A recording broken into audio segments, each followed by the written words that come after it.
Hello everyone, this video shows you how to update your Android apps quickly and easily to make sure you have the latest features, better performance, and important security improvements. Opening the Google Play Store on your Android phone or tablet.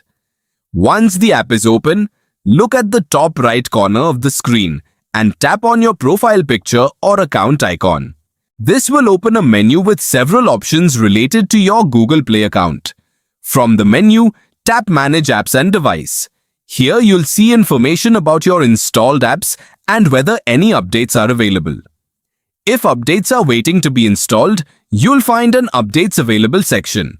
Tap See Details to view the complete list of apps that can be updated. Now you have two options.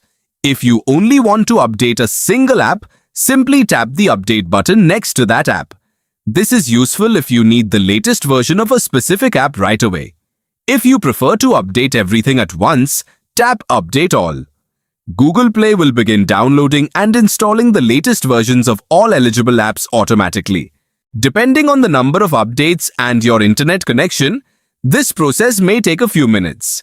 For the best experience, it's recommended to connect to a stable Wi-Fi network before updating multiple apps, especially if the updates are large.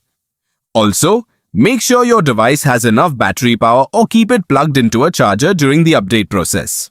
Keeping your apps updated helps fix bugs, improves stability, adds new features, and protects your device from known security vulnerabilities. If this guide helped you, don't forget to like the video, share it with others, and subscribe for more simple Android tips and step-by-step tutorials.